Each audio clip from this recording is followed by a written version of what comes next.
pjesa e Ungjillit e kësaj së diele na rfen pikërisht për ngjalljen e Lazrit bërë nga Jezusi. E ne kuptojmë se udha e Pashkvet është një udhë drejt miqësisë sonë me Zotin, drejt jetës së përjetshme në Krishtin e gjallë.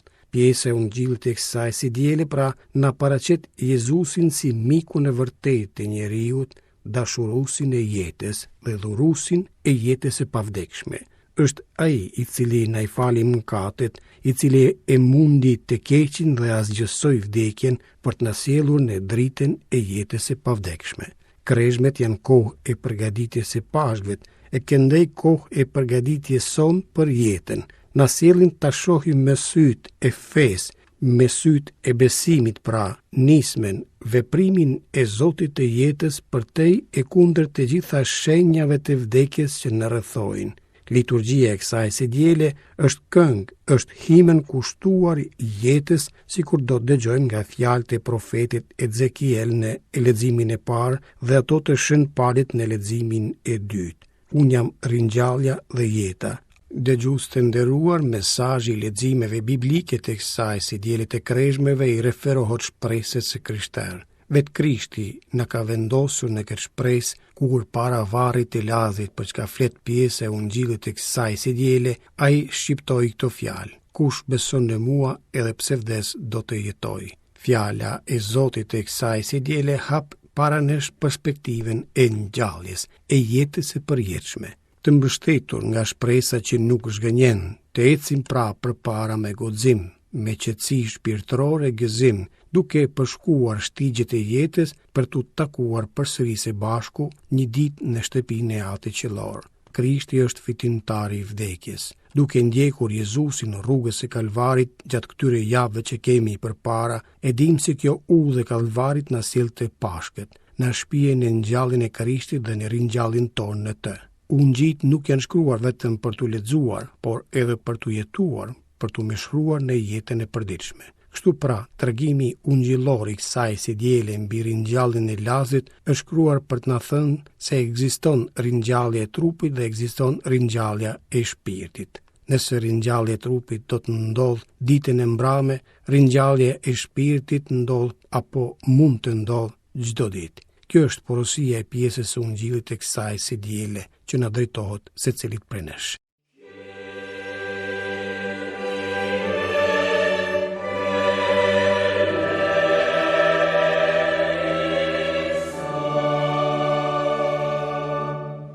Lexim prej librit të Ezekielit profet. Kështu thot Zoti i hyj: ja, unë do t'i hap varret tuaja dhe do t'ju nxjerr nga varret tuaja, o populli im, dhe do t'ju shtije në tokën e Izraelit. Do t'a dini se unë jam Zoti, kur t'i kem hapur varret tuaja e t'ju kem nxjerr nga varret tuaja, o populli im. Do t'ju jap shpirtin tim dhe ju do t'a rifitoni jetën dhe do t'ju vendos në tokën tuaj. Ju do t'a dini se unë jam Zoti. Çka them unë, atë edhe e bëj, thot Zoti i hyj. Fjala e Zotit.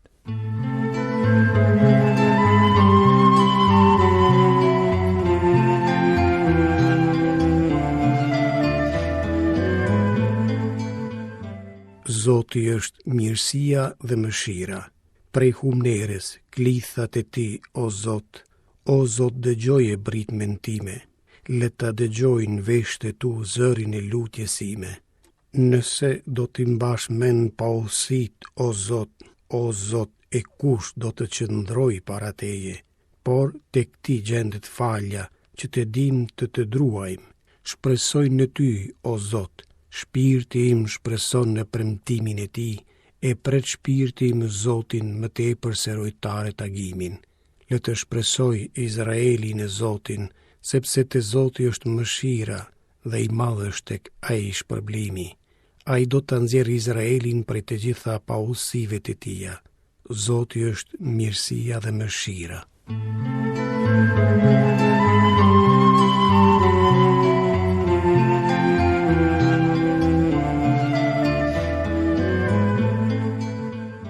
Lexim prej letrës së Shën Paulit Apostull drejtuar Romakëve.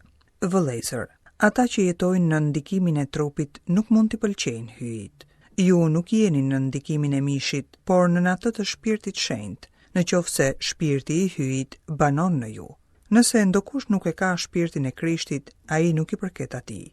E nëse Krishti është në ju, trupi është patjetër i vdekur për shkak të mëkatit, e shpirti është jetë për shkak të drejtësisë. Nëse shpirti i atij që e ngjalli nga të vdekurit Jezusin banon në ju, atëherë ai që ngjalli Krishtin prej të vdekurve do t'i japë jetë edhe trupit tuaj të vdekshëm me anë të shpirtit të vet që banon në ju. Fjala e Zotit.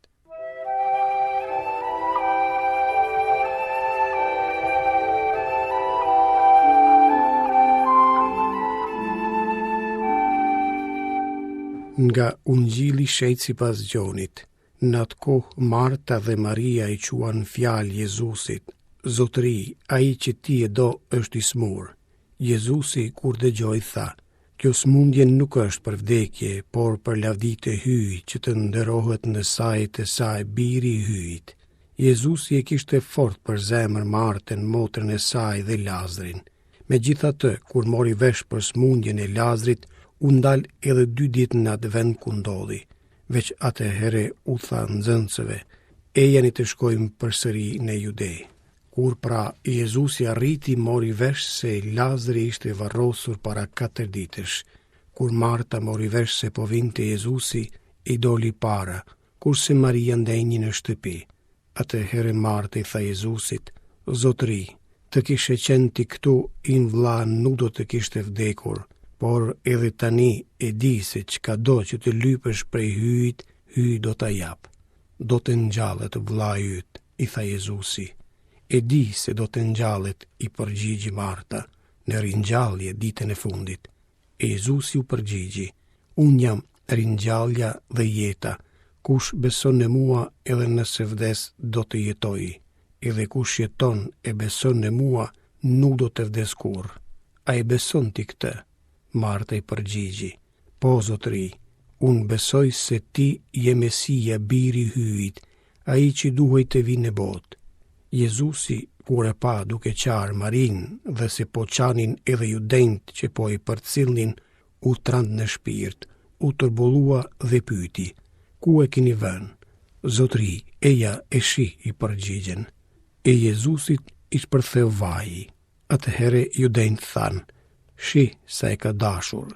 Disa prej tyre thanë: A thua ky që i dha dritën e syve të verbrit, nuk mundi të bëjë që ky të mos vdiste? Mandej Jezusi përsëri i tronditur arriti te varri. Ishte shpellë e grykenja kishin zënë me një gur. E Jezusi tha: Hiq një gurin. Marta, motra e të ndjerit, i tha: Zotëri, tashmë ka marrë erë, vdiq që 4 ditë. A nuk të thash, i përgjigji Jezusi, nëse do të besosh, do të shohësh lavdinë e hyjit. E hoqën pra gurin. E Jezusi i qoi syt ka qeli dhe tha: O atë, të falenderoj që ma dëgjove uratën. Unë e dije se gjithmonë me dëgjon, por thash kështu për shkak të popullit që më rrethon, që të besojnë se ti më dërgove. Po sa foli kështu, thiri me zë të madh: Lazar, dil jashtë. Dhe ai që pati vdekur doli jashtë i lidhur duarsh e këmbësh me rripa pëlhure. Fytyrën e kishte të mbështjellë me rizë. E Jezusi u tha: Zgjidhne dhe lëne të ecë. Atëherë shumë judenj që kishin ardhur tek Maria, kur pan çfarë bëri Jezusi, besuan në të. Fjala e Zotit.